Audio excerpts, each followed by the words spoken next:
"You are making the biggest mistake of your career," she said, her voice barely a whisper, yet it carried more weight than the roaring engines outside. But the man in the bespoke Italian suit just laughed. He saw a black woman in a seat he felt entitled to, and he snapped his fingers for the flight attendant to remove her. He thought he had won. He thought power looked like a loud voice and a platinum credit card. He was wrong. 10 minutes later, as the jet hurtled down the runway at 150 miles per hour, the brakes screamed and the pilot killed the engines. The silence that followed wasn't peaceful. It was the sound of a billion-dollar empire crumbling. This is the story of how one man's arrogance grounded a flight and ruined his life. Dr. Serafina Vance checked the time on her vintage Cartier watch. 10:15 a.m. Everything was running on schedule. She adjusted the cuffs of her cream-colored silk blouse and settled deeper into seat 1A on Vanguard Airways Flight 409, bound for London Heathrow from JFK. To the untrained eye, Serafina looked like a woman going on a nice vacation. She had a soft, approachable face, her hair styled in neat, professional locks, and she was reading a paperback mystery novel. There were no flashing neon signs above her head, stating that she was the founder and CEO of Vance Logistics, the global supply chain behemoth that had just acquired a controlling stake in Vanguard Airways 48 hours ago. Nobody on this plane knew that. Not the pilot, not the gate agents, and certainly not the flight crew. This was a ghost ride, a secret inspection to evaluate the service standards before the merger was announced publicly on Monday morning. "Champagne, ma'am?" the flight attendant asked. Her name tag read Linda. She had a tight, forced smile that didn't reach her eyes. "Just sparkling water with a lime, please, Linda," Serafina said politely. Linda returned with the water, placing it down with a little less care than was dictated in the training manual Serafina had written herself. Serafina noted it mentally, but said nothing. She took a sip and opened her laptop to review the acquisition files. The cabin was peaceful until the storm arrived. The storm came in the form of a man in his late 40s, wearing a navy pinstripe suit that cost more than most people's cars. He was loudly finishing a call on his iPhone 15 Pro Max, not caring that he was broadcasting his business to the entire first-class cabin. "I told you, tell the board the deal is done," he shouted, throwing his leather carry-on into the overhead bin with a violent thud. "I'm flying to London now to sign the papers.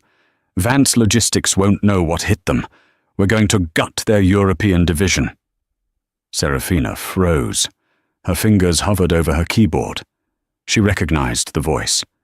It was Carter Thorne, the infamous corporate raider from Thorne Capital. He was the rival bidder who had been trying to hostile take over her company for 6 months.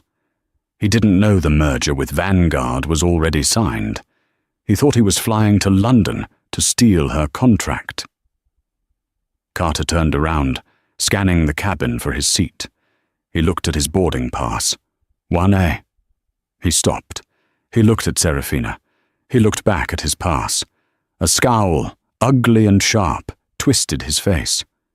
"Excuse me," Carter barked, looming over her. "You're in my seat." Serafina looked up, removing her reading glasses slowly. "I don't think so, sir. I'm assigned to 1A. "Impossible," Carter scoffed, rolling his eyes. "I'm a Diamond Medallion member. I always sit in 1A. Check your ticket again. You're probably in 1F or back there." He waved a dismissive hand toward the economy curtain. "I assure you, Mr. Thorne," Serafina said, dropping his name deliberately to see if he recognized her. He didn't. To him, she was invisible. "I am in the correct seat." "Linda!" Carter snapped his fingers. The flight attendant rushed over, looking flustered. "Yes, Mr. Thorne. So good to see you again," Linda gushed, her demeanor shifting from dismissive to sycophantic instantly. "This individual is in my seat," Carter said, not even looking at Serafina. "Fix it. I need to prep for a meeting that's worth more than this entire airline." Linda turned to Serafina, her face hardening. The customer service mask slipped. "Ma'am, can I see your boarding pass, please?" Serafina calmly pulled up the QR code on her phone. Linda scanned it. Her machine beeped green. 1A. "Well," Linda hesitated. She looked at Carter Thorne, who was tapping his foot impatiently, checking his Rolex. "There must be a glitch," Carter stated flatly. "I booked this flight 3 days ago. My assistant specifically requested 1A. Look, just move her. I don't care where. Put her in the jump seat for all I care. I need space to work." "Ma'am," Linda said, her voice taking on a patronizing tone, like she was speaking to a slow child. "It seems there's a double booking. Mr. Thorne is one of our most frequent flyers. His status is paramount." "And my ticket?" Serafina asked, her voice steady, though her heart pounded with adrenaline. "I paid full fare for this seat. I was seated first." "We can offer you a voucher for $200 and a seat in Economy Plus," Linda offered. It was an insult. A first-class transatlantic ticket cost nearly $10,000. "No," Serafina said. "I am staying right here."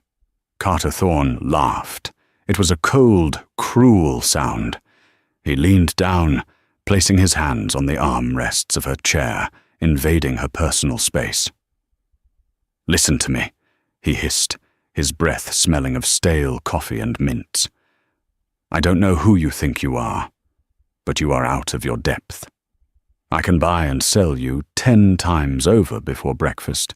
Do you know who I am? I'm Carter Thorne. I make things happen and I make people disappear. Now, get up, or I'll have security drag you off." Serafina looked him dead in the eye. "Mr. Thorne, if I am forced to move from this seat, I promise you the consequences will be severe. Not just for this airline, but for you personally." "Is that a threat?" Carter straightened up, feigning shock. "Linda, did you hear that? She threatened me. I don't feel safe flying with her in this cabin." Linda's face went pale. In the post-9/11 world, saying "you don't feel safe" was the magic phrase to get anyone removed. "Ma'am," Linda said sharply, "you are causing a disturbance. I need you to grab your bags and move to seat 34B immediately, or I will have to contact the captain and have you removed from the flight completely." Serafina looked at Linda. She looked at Carter, who was smirking, adjusting his tie. She closed her laptop. The decision was made. "Very well," Serafina said. She stood up, smoothing her skirt. She didn't yell. She didn't scream. She picked up her bag. "Smart choice," Carter sneered, sliding into the warm seat she had just vacated. "Linda, get me a scotch. Double. No ice." Serafina paused in the aisle. She looked at Linda one last time. "What is the captain's name?" "Captain Rogers," Linda said dismissively. "Now please move to the back." "Thank you," Serafina said. She pulled out her phone. It was 10:28 a.m. The doors were closing. The walk from first class to row 34 is not just a physical distance. It is a psychological one. Serafina walked past the lie-flat beds of business class, past the extra legroom of premium economy, and into the cramped, humid air of the main cabin. She received curious looks. It was rare to see someone dressed in a tailored Chanel suit and carrying a Birkin bag walking all the way to the back of the bus. She found Seat 34B. It was a middle seat. To her left was a young man with headphones, fast asleep. To her right, in the window seat, 34A, was a woman in her 20s holding a crying infant. The woman looked exhausted, her eyes red-rimmed. She was bouncing the baby, whispering desperate apologies to the passengers around her. "I'm so sorry," the young mother said, as Serafina sat down, tucking her expensive coat under the seat in front of her. "He's teething. I'm trying to keep him quiet." Serafina's expression, which had been made of stone since she left first class, instantly softened. "It's quite all right," Serafina said gently. "I raised 3 boys. I know the sound well. Do you need a hand?" The mother looked shocked. She was used to glares, not kindness. Could you just hold his bottle for a second while I find his pacifier? My name is Sarah. I'm Serafina. And yes, of course." As Serafina held the bottle for the baby, the contrast of the situation hit her. Here, in the back, treated like cattle, people were still helping each other. Up front, in the lap of luxury, Carter Thorne was likely sipping his scotch, thinking he was the master of the universe. The plane began to push back from the gate. The safety demonstration played on the screens. Serafina handed the bottle back to Sarah. "Sarah, I need to send one text message before we take off. Excuse me." "Sure," Sarah said, rocking the baby. Serafina opened her secure messaging app. She didn't text her assistant. She didn't text her lawyer. She texted Henry Giles, the chairman of the board for Vanguard Airways, the man who had just sold her the airline. The message was simple. To Henry Giles. From S. Vance, CEO. Subject, urgent, Flight 409. Henry, I am currently on Flight 409. I was forcibly removed from Seat 1A by your lead flight attendant to accommodate Carter Thorne, who claimed my seat. I am currently in 34B. Thorne is also openly discussing hostile intent regarding the Vance Logistics merger. Ground this plane immediately. I want the airport police and your general counsel at the gate. Do not let this bird fly." She hit send. The little "delivered" check mark appeared. The plane taxied toward the runway. The engines roared to life, building pressure. The pilot came over the intercom. "Ladies and gentlemen, this is Captain Rogers. We are number 3 for takeoff. Flight attendants, please take your seats." Serafina sat back and closed her eyes.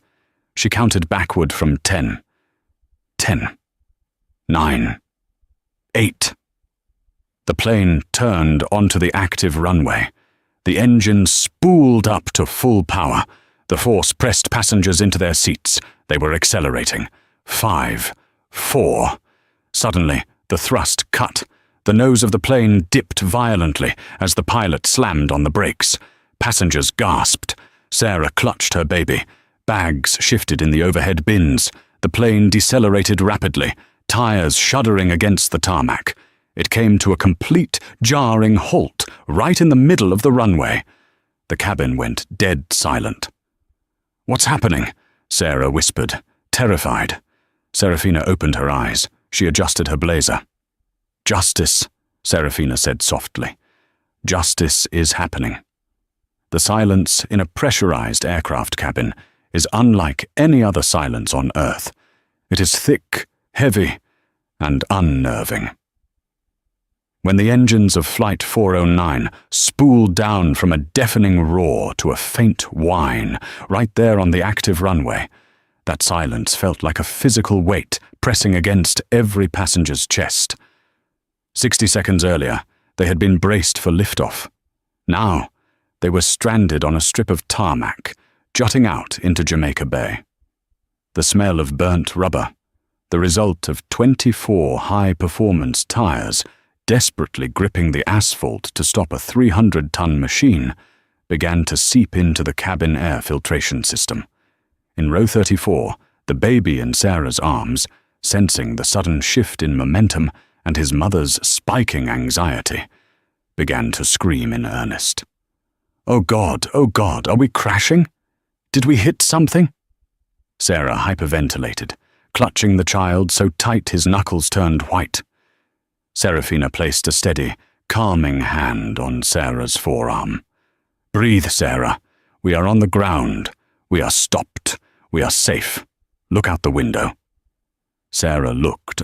The view was static. just flat grey pavement and distant marshland. Serafina knew exactly what was happening, but she couldn't say it.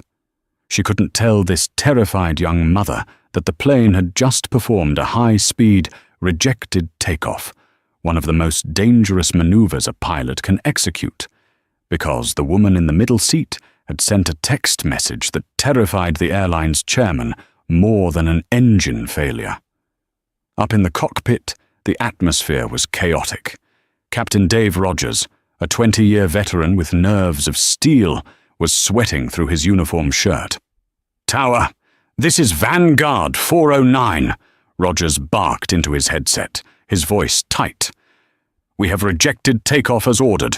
We are stopped on runway 31 left, requesting immediate explanation.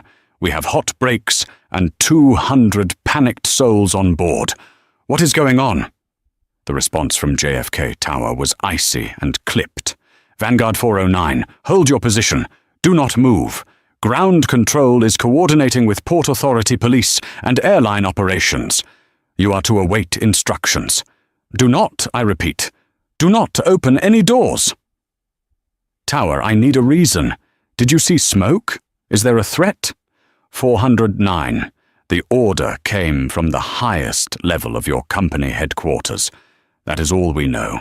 Hold position." Captain Rogers looked at his first officer. They exchanged a glance of pure bewilderment. A CEO stopping a plane mid-takeoff? It was unheard of. Rogers clicked on the PA system. He had to say something to the cabin. "Ladies and gentlemen, this is the captain speaking. As you have noticed, we have aborted our takeoff. We, received an urgent command from air traffic control to hold our position on the runway. We are currently safe, and there is no mechanical issue with the aircraft that we know of. We are waiting for further instructions. Please remain seated with your seatbelts fastened. Flight attendants, remain seated." In seat 1A, Carter Thorne was furious. He slammed his hand onto the armrest. "Unbelievable!" he shouted, his voice cutting through the tense first-class cabin. "I have an 8-figure deal signing in London in 6 hours. If this is some incompetence by ATC, I'll sue the FAA. Linda! Linda!" Linda, strapped into her jump seat by the galley, looked pale. "Sir, I have to remain seated. I need another scotch if we're going to be sitting here and find out what's going on. Use your little crew phone. My time is worth $5,000 a minute." He pulled out his phone to call his London team, but there was zero signal on the runway. He cursed loudly, throwing the phone onto the empty seat next to him. He didn't notice the terrified looks of the other first-class passengers. He only noticed his own inconvenience. Back in 34B, Serafina Vance sat perfectly still. She closed her eyes and visualized the dominoes falling. Henry Giles received the text. He panicked. He called operations. Operations called JFK Tower. The tower called Captain Rogers. The first domino had fallen. Now, they just had to wait for the rest to click into place. After 10 agonizing minutes, the plane shuddered. A tug vehicle had hooked onto the front landing gear. They weren't flying to London. They were being towed back to the terminal. The tow back to the gate was a slow, humiliating procession. The aircraft, designed to soar at 35,000 feet, looked clumsy being dragged backward by a small tractor. Carter Thorne fumed the entire way. He berated Linda every time she walked past, demanding updates she didn't have. He made loud, derogatory comments about the airline's competence. He was a volcano of entitled rage waiting to erupt. When they finally reached gate B42, something unusual happened. The jet bridge didn't move toward the plane door. Instead, a mobile staircase was rolled up to the forward cabin door. "Stairs?" Carter scoffed, looking out the window. "What is this? A third-world country? Why aren't we using the bridge?" The cabin door opened, letting in a rush of humid New York air and the roar of the airport tarmac. It wasn't mechanics who boarded. First came 2 officers from the Port Authority Police Department, their faces grim hands resting near their belt holsters. Behind them walked 3 men in suits that rivaled Carter Thorne's in price and tailoring. The man in the lead was tall, with silver hair and eyes like chipped flint. Serafina, watching from the tiny window in row 34, recognized him instantly. Marcus Sterling, the General Counsel for Vanguard Airways, the company's top lawyer, the man you called when things went catastrophically wrong.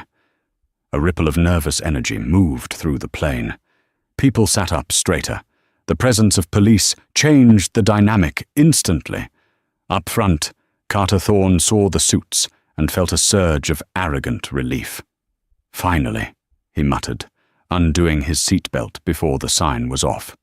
"Management is here to apologize for this fiasco. About time they showed some respect to their Diamond members." He actually believed they were there to greet him. Linda unbuckled and stood up, smoothing her uniform, her hands trembling slightly. She approached Captain Rogers, who had emerged from the cockpit to meet the boarding party. "Captain," Marcus Sterling said, his voice low but commanding. He didn't offer a hand to shake. "We have a critical situation regarding passenger manifest integrity and a severe violation of federal aviation regulations aboard this aircraft." Captain Rogers looked confused. "Sir, we haven't even left the ground." "What violation?" Marcus Sterling ignored the question. He pulled out a tablet. "Captain, I need to know immediately. Who is currently occupying seat 1A? "Well, that would be Mr. Carter Thorne," Linda interjected nervously, eager to be helpful. "He's a Diamond Medallion member. He's right over there." She gestured to Carter, who was now standing up, looking expectantly at the executives. Marcus Sterling didn't even look at Carter. He looked at Linda with an expression of profound disappointment. "And who," Sterling asked slowly, "was originally assigned to seat 1A? The passenger who paid full fare for that specific seat?" Linda froze. The blood drained from her face. The air conditioning in the cabin suddenly felt freezing cold. There was a double booking issue, sir," Linda stammered, the lie tasting like ash in her mouth now. "We accommodated Mr. Thorne due to his status." "Accommodated?"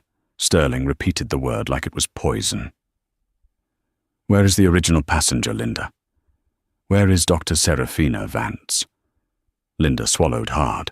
She pointed toward the back of the plane, her finger shaking. We reseated her in the main cabin. Row 34. For the first time, Carter Thorne's smug expression faltered. He heard the name. Vance. It sounded familiar, but he couldn't place it in the context of a woman in economy class. Marcus Sterling turned to the 2 police officers. "Officers, if you would come with me. Captain, Linda, you too. We are going to row 34. The transition from the front of the aircraft to the rear is usually a journey of declining comfort. You leave the scent of fresh lilies and warmed nuts in first class, pass through the slightly less spacious but still respectable business section, and eventually arrive in the main cabin, where the air is recycled a little more aggressively and the legroom is measured in millimeters rather than inches. But today, on Vanguard Flight 409, that journey was turned upside down. It became a procession of high-stakes corporate theater. The group that moved down the single aisle of the Boeing 737 Left or 800 was a sight that no passenger on board had ever witnessed, nor would they likely ever witness again. Leading the way were 2 officers from the Port Authority Police Department. They were large men, their uniforms crisp, their radios crackling with low-volume static. They walked with a heavy, purposeful gait that required passengers in aisle seats to instinctively pull their elbows in. Behind them was Marcus Sterling. In the world of corporate law, Sterling was a shark in a 3-piece suit. He was the General Counsel for Vanguard Airways, a man who usually billed his time at $1,500 an hour, and whose mere presence in a room signaled that something had gone catastrophically, expensively wrong. He was clutching a tablet to his chest like a shield, his face a mask of grim determination. Behind Sterling walked Captain Dave Rogers. The pilot looked bewildered. He had flown combat missions in the Navy, landed jets on aircraft carriers in pitching seas, and navigated through hurricanes. But he had never, in 20 years of commercial flying, been ordered by a lawyer to leave his cockpit while the engines were running to go apologize to a passenger in economy. He adjusted his hat nervously, his eyes darting around the cabin, and trailing at the rear, looking small and pale, was Linda. The lead flight attendant's confident, practiced smile, the one she had worn when she evicted Serafina from seat 1A, had completely disintegrated. She walked with the jerky, terrified movements of someone walking to the gallows. Every step took her further away from her domain of power in the galley and closer to a reckoning she couldn't even fully comprehend. The procession moved past row 10, row 15, row 20. The cabin was silent. The earlier murmur of annoyance about the delay had been replaced by a heavy, curious stillness. Human beings have an instinct for drama. They know when the atmosphere in a room shifts from mundane delay to serious incident. Heads poked out from between seats. People pulled out earbuds. A teenager in row 18 paused his video game to watch the police march by. What is going on? Is there a terrorist? Are they arresting someone in the back? The air grew warmer as they moved deeper into the plane. The density of bodies was higher here. The smell of coffee and stale pretzels was stronger. They reached row 30. Linda felt a bead of sweat roll down her spine. She remembered the woman's face, the calm, unbothered expression of the passenger she had dismissed as a nobody. She remembered the specific words the woman had used. The consequences will be severe. Linda had laughed internally at the time. She wasn't laughing now. Finally, the group arrived at row 34. It was a tight, cramped row near the lavatories. The engine noise was louder back here, a low, thrumming vibration coming through the fuselage walls. The scene that awaited the executives was a masterclass in contrast. In seat 34A, the window seat, was Sarah. She looked exhausted, her hair messy, frantically trying to soothe baby Leo, who had finally exhausted himself into a fitful sleep. And in seat 34B, the dreaded middle seat, sat Dr. Serafina Vance. She was compressed. Her shoulders were hunched slightly forward to avoid encroaching on the man sleeping in 34C. Her knees were angled sharply to fit behind the reclined seat in front of her. She was wearing a cream-colored silk blouse that probably cost more than the entire row of seats she was occupying. And yet, she didn't look out of place. She didn't look miserable. She looked composed. She was reading her paperback mystery novel, turning a page with a slow, deliberate movement of her hand. She didn't look up immediately, even as the shadow of the two police officers fell over her page. Marcus Sterling cleared his throat. It was a dry, nervous sound. "Dr. Vance?" Serafina finished the paragraph she was reading. She marked her place with a boarding pass, the boarding pass that read 1A, and closed the book.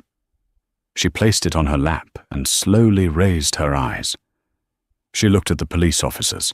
She looked at the captain. She looked at Linda, who was cowering behind the captain's shoulder. Finally, she locked eyes with Marcus Sterling. "Mr. Sterling," Serafina said. Her voice was not loud, but it carried a resonance that cut through the ambient noise of the cabin. "You made good time. I assume the traffic on the Van Wyck was agreeable." "We took the helicopter to the tarmac, ma'am," Sterling said, bowing his head slightly. The gesture sent a shockwave through the watching passengers.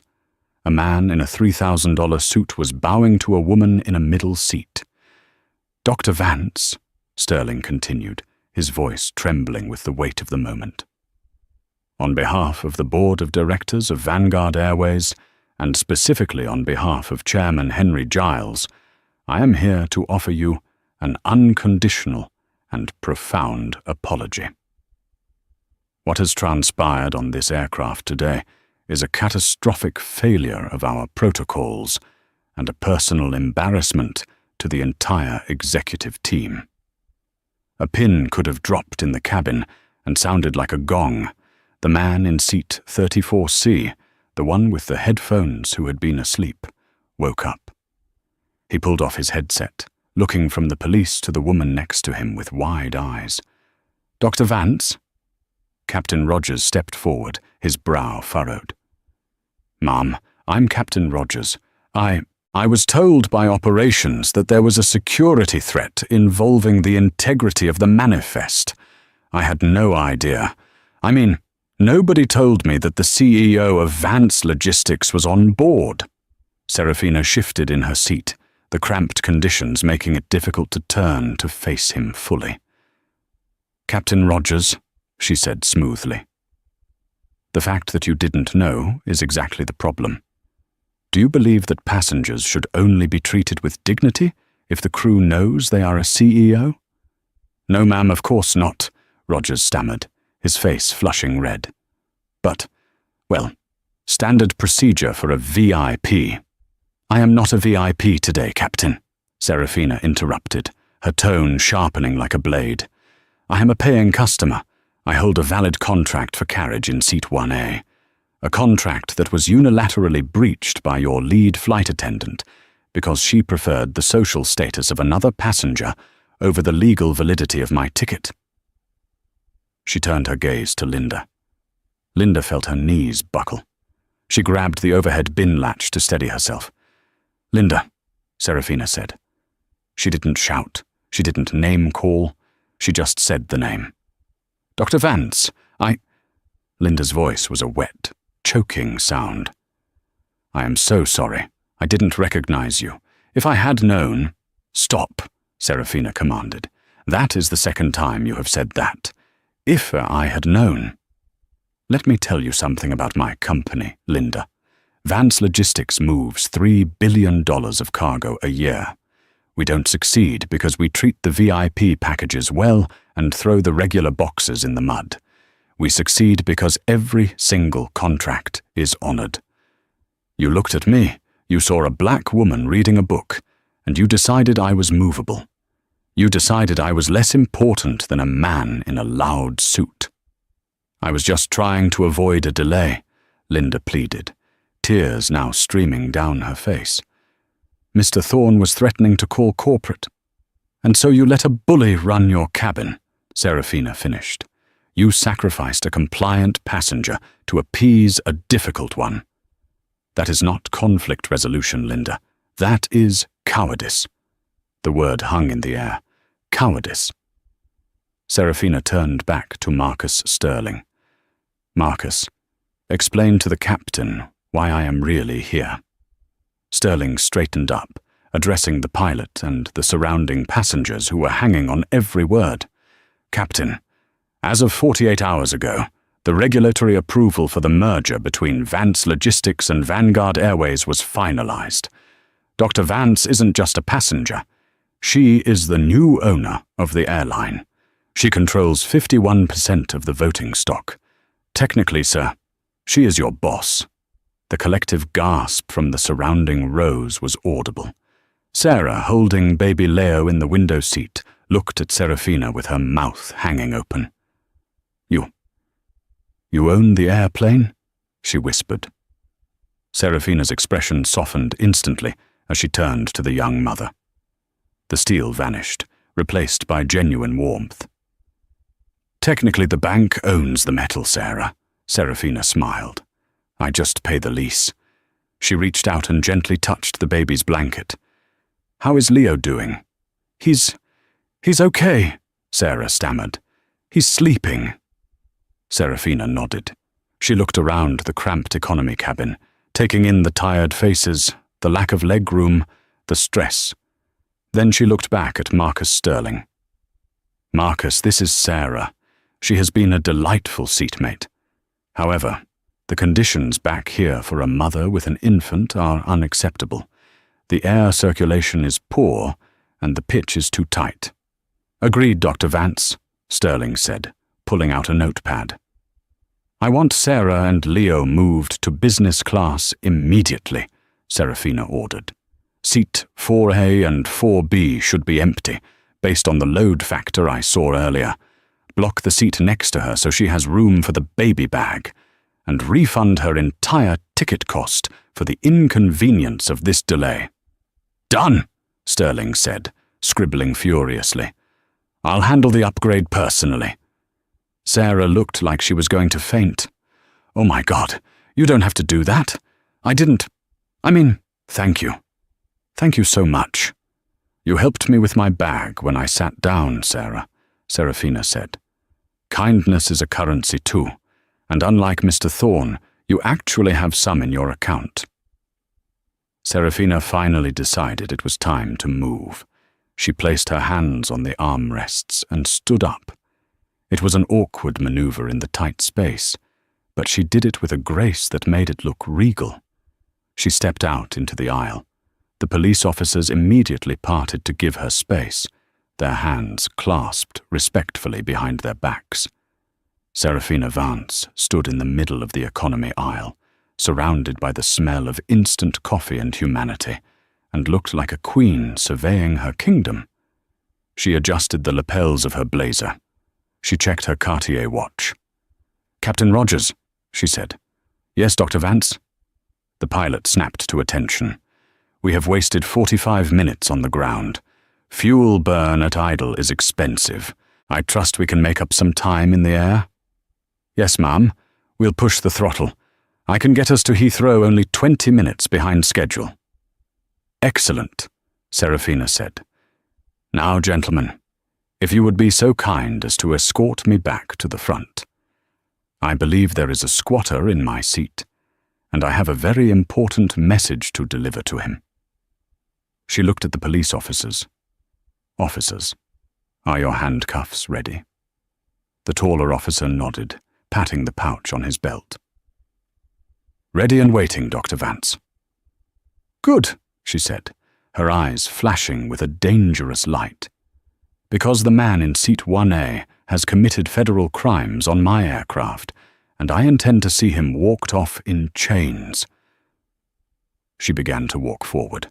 The procession reversed, but this time the energy was different. Serafina walked in the lead.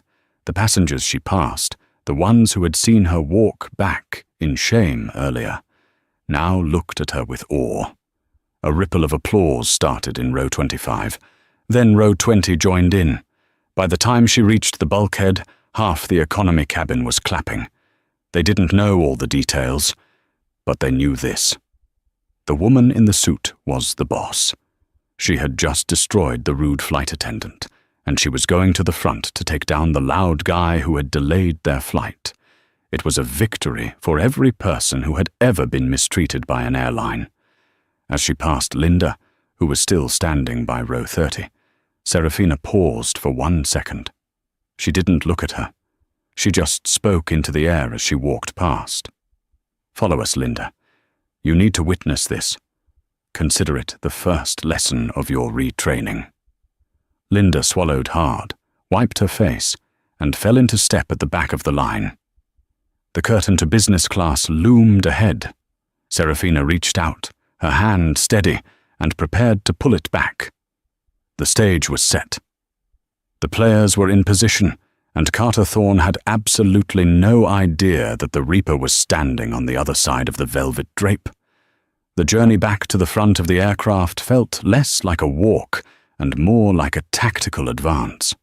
The atmosphere inside Vanguard Flight 409 had shifted from confusion to a suffocating tension.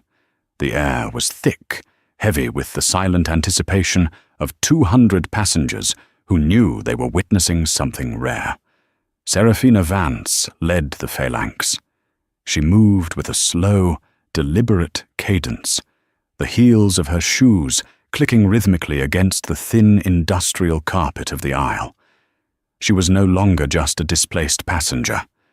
She was the personification of a brewing storm. Behind her walked Marcus Sterling, the general counsel, his face set in a grim mask of corporate lethality. Flanking them were the two Port Authority officers, their hands resting near their tactical belts, their eyes scanning the cabin. And trailing miserably at the rear was Linda, the lead flight attendant, who looked as if she were walking to her own execution. As they passed through the business-class cabin, heads turned. Men and women in suits, who usually buried their faces in laptops or slept through delays, lowered their screens. They sensed the shift in power. They saw Marcus Sterling, a man whose face had been on the cover of the American Lawyer magazine, following a woman in a wrinkled blazer who had just come from economy. The whispers began to ripple outward like a wave. Is that Sterling? Who is she? Why are the police here? Serafina reached the heavy navy blue curtain that separated business class from first. She paused. Her heart was beating a steady rhythm against her ribs, not out of fear, but out of a cold, focused anger. She smoothed the front of her cream silk blouse. She adjusted her glasses. "Mr. Sterling," she said, her voice low, not turning around, "are you ready to witness a masterclass in liability?" "I'm at your disposal, Dr. Vance," Sterling replied, his voice barely a whisper. Serafina reached out and swept the curtain aside. First class was a world away from the cramped humidity of row 34. The air was cooler here, scented with fresh lilies from the vase on the forward bulkhead. And there, sitting in seat 1A like a king on a throne, was Carter Thorne. He was oblivious to the doom standing 3 feet away. He had reclined the seat slightly and was loudly berating a junior flight attendant who was trembling near the galley. "I don't care about the ground hold," Carter was shouting, gesturing with an empty crystal tumbler. "I said I wanted a Macallan 18. If the plane isn't moving, the liquor cabinet should be open. Do I have to buy this airline just to get a drink around here?" The irony of his words hung in the air for a split second before Serafina stepped fully into his line of sight. Carter stopped mid-sentence. He blinked, looking at the woman he had banished less than an hour ago. He saw her standing there, flanked by the airline's top lawyer and 2 armed police officers. For a moment, his arrogance blinded him to reality. He assumed the police were there for her. A smirk, oily and self-satisfied, spread across his face. He swirled the ice in his empty glass. "Well, well," Carter drawled, loud enough for the entire cabin to hear. "Looks like security finally showed up to take out the trash. I told you, Linda, didn't I? You can't just let anyone wander into first class and cause a disturbance." He looked at the police officers, snapping his fingers. "Officers, about time. This woman refused to vacate my seat earlier, caused a scene, and delayed my flight. I want her removed from the terminal completely. And get her name. I intend to sue for emotional distress and lost billable hours." The silence that followed was absolute. The junior flight attendant backed away into the galley, sensing the blast radius. Serafina didn't yell. She didn't scream. She simply took 1 step closer, invading his personal space with a terrifying calmness. "Mr. Thorne," she began, her voice crisp, enunciating every syllable. "I believe you are laboring under a series of catastrophic delusions, and before this conversation concludes, I am going to dismantle every single one of them." Carter laughed, a short, barking sound. "Excuse me, do you know who you are talking to? I am Carter Thorne. I am a managing partner at Thorne Capital. I generated $400 million in revenue last quarter. Who are you? Some affirmative action hire from the back of the bus?" A collective gasp went through the cabin. The racism was thinly veiled, wrapped in corporate elitism, but it was sharp as a razor. Marcus Sterling stepped forward, his face reddening with rage. "Mr. Thorne, you will watch your tone." Serafina held up a hand, stopping Marcus in his tracks. No, Marcus. Let him speak. I want the record to be very clear. She turned back to Carter, her eyes locking onto his. You asked who I am, Serafina said softly. You see, Mr. Thorne, you made a very specific claim earlier. You claimed you were flying to London to gut the European division of a company called Vance Logistics. You claimed the deal was done. You claimed you were going to strip the assets and leave the workforce with nothing. Carter's eyes narrowed. I don't discuss business with eavesdroppers. That's proprietary information. It's not proprietary when you shout it across a public cabin, Serafina corrected him. But here is the problem with your plan, Carter. You can't acquire Vance Logistics. And why is that? Carter sneered. Because you think the CEO will stop me. Old man Vance is dead. His daughter is running the show now, and from what I hear, she's soft. She'll fold the minute I put the tender offer on the table. Serafina smiled. It was a smile that didn't reach her eyes, a smile that a shark might give before the water turns red. She won't fold, Serafina said, because she is standing right in front of you. Carter froze. The glass tumbler slipped from his fingers and hit the carpet with a dull thud. I am Dr. Serafina Vance, she said, her voice rising in power, filling the cabin. Founder and CEO of Vance Logistics. And I am the woman whose seat you stole because you thought your diamond medallion status made you a god. Carter's mouth opened, but no sound came out. He looked at her, really looked at her, and the recognition finally dawned. He had seen her picture in the Wall Street Journal, but usually with her hair pulled back, wearing glasses, looking severe. He hadn't recognized the woman in the casual reading scarf. No, Carter stammered, the color draining from his face, leaving it a sickly, pasty grey. That's not possible. You were in economy. Linda said. I was in economy, Serafina cut in, because you bullied the staff into moving me. But that is the least of your problems right now. She reached out and took the iPad from Marcus Sterling's hands. She tapped the screen and turned it to face Carter. You see, Carter, while I was sitting in row 34, sandwiched between a crying baby and the bathroom, I wasn't just reading a novel. I was texting Henry Giles. Carter flinched at the name. Henry Giles was the chairman of Vanguard Airways, the man Carter had been trying to impress for years. Henry was quite distressed to learn that a passenger was abusing his staff, Serafina continued. But he was even more interested to learn that this passenger was openly discussing a hostile takeover of Vance Logistics on a Vanguard flight. So what? Carter tried to regain his footing, though his voice shook. It's business. It's a free market. Not anymore, Serafina said. See, there's one piece of information you missed in your due diligence, Carter. You didn't know that 48 hours ago, Vance Logistics acquired a 51% controlling stake in Vanguard Airways. The papers are signed. The ink is dry. She leaned in close, her voice dropping to a lethal whisper. I don't just run the company you're trying to destroy. I own this airline. I own the seat you are sitting in. I own the fuel in the wings.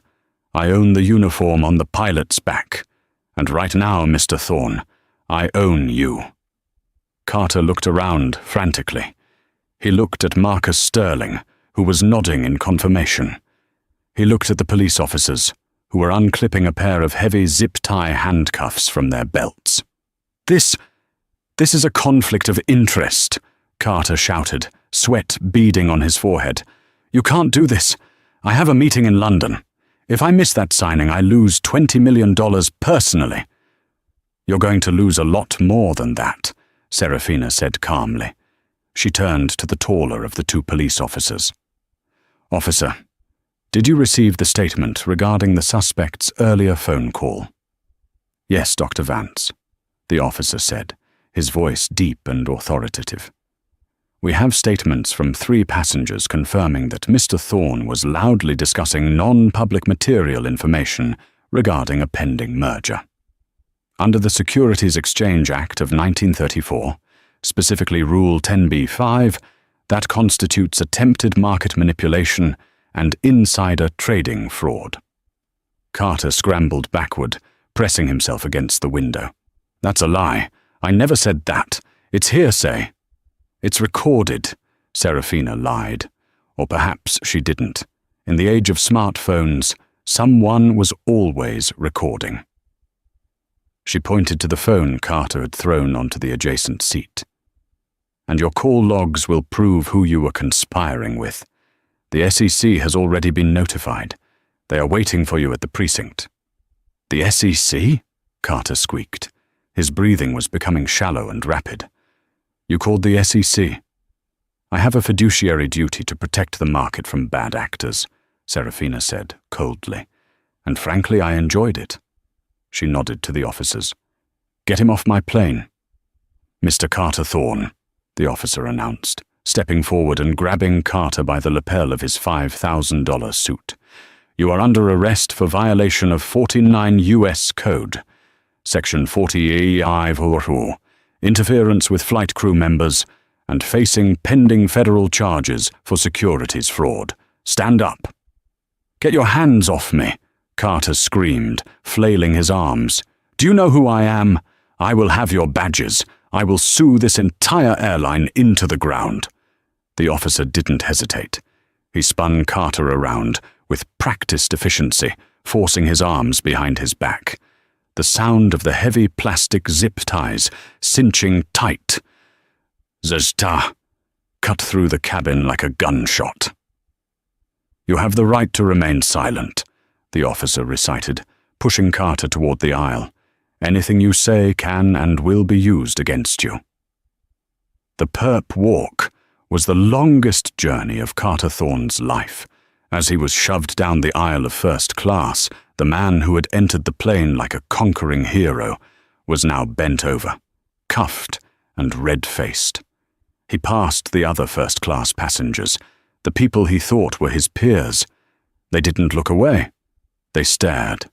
Some held up their phones, filming the downfall. "Help me!" Carter pleaded to a man in seat 2B, whom he recognized from the country club. Jim, tell them who I am. This is insane." Jim looked at Carter, then looked at Serafina Vance, standing tall at the front of the cabin. Jim picked up his menu and deliberately looked away. "I don't know you, Carter." The betrayal broke him. Carter began to sob. Ugly, heaving sobs of a man who has never heard the word no in his life and is hearing it now for the first time with the force of a sledgehammer. "Please," Carter wailed as they dragged him to the open cabin door. "I'm sorry. I'll move seats. Put me in the bathroom. Just let me go to London. My life is over if I miss this meeting." "Your life as you know it ended the moment you snapped your fingers at my employee," Serafina said to his back. They dragged him out onto the mobile staircase. The cool wind whipped his hair into a frenzy. Down below on the tarmac, 2 patrol cars were waiting with lights flashing. The red and blue strobe reflected off the wet pavement, painting a chaotic picture of justice. Carter Thorne was stuffed into the back of a cruiser, his head pushed down to avoid hitting the frame. Inside the plane, the silence lingered for a long moment. Serafina let out a long breath she hadn't realized she was holding. She turned to the side, where Linda was standing. Linda was shaking uncontrollably. She had watched the entire dismantling of Carter Thorne, and she knew she was next. "Dr. Vance," Linda whispered, tears streaming down her face, ruining her foundation. I didn't know, I swear. I was just following the protocol for Diamond members. He was so aggressive, I just wanted to de-escalate." Serafina looked at Linda. Her expression softened, but only slightly. She wasn't cruel, but she was a leader, and leadership required standards. "Linda," Serafina said, her voice firm but not shouting. De-escalation is a vital skill, but capitulation is a weakness. When you moved me, you didn't just violate a contract. You validated his behavior. You taught him that if he screams loud enough, he gets what he wants. I know, Linda sobbed. I'm so sorry. I believe you are, Serafina said, but I cannot have a lead flight attendant who is afraid of her passengers. You are relieved of duty for this flight. Linda nodded, accepting her fate. She reached for her bag. However, Serafina added, pausing, I am not firing you. You will be placed on suspension for 2 weeks, during which you will attend a mandatory retraining course on assertiveness and conflict resolution. I want you to learn how to say no to men like Carter Thorne. Can you do that? Linda looked up, shock replacing the fear in her eyes. She had expected to be fired on the spot. Yes. Yes, Dr. Vance, thank you. Thank you so much. Go, Serafina said gently. The officers will escort you to the terminal. As Linda left, the cabin felt lighter. The toxicity had been purged. Serafina turned to Marcus Sterling. Marcus, is the new flight crew en route?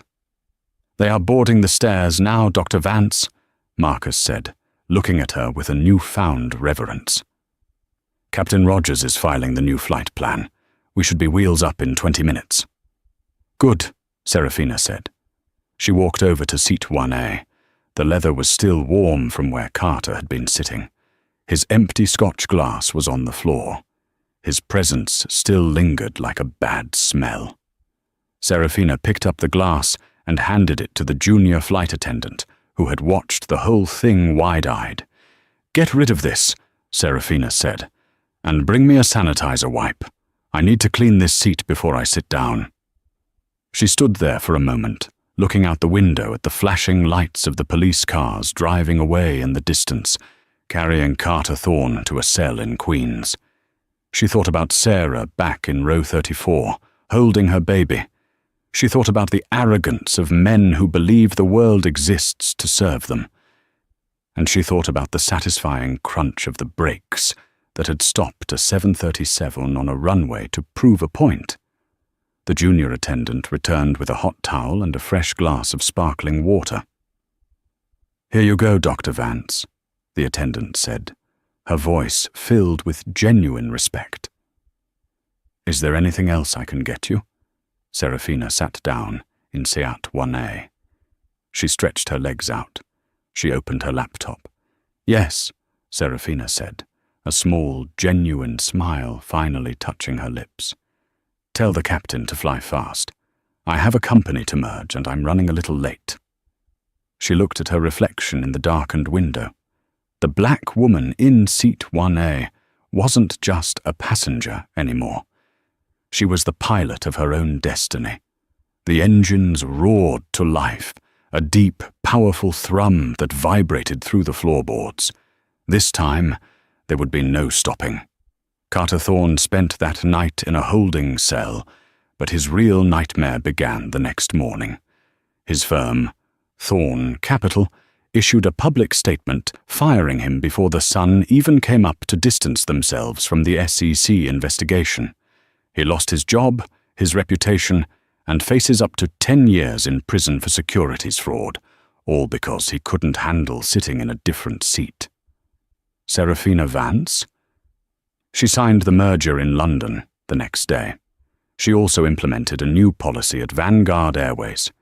Dignity first, ensuring that no paying passenger is ever displaced for someone's ego again. This story is a reminder that you never know who you are talking to. The person you treat like trash today might be the one holding the keys to your future tomorrow.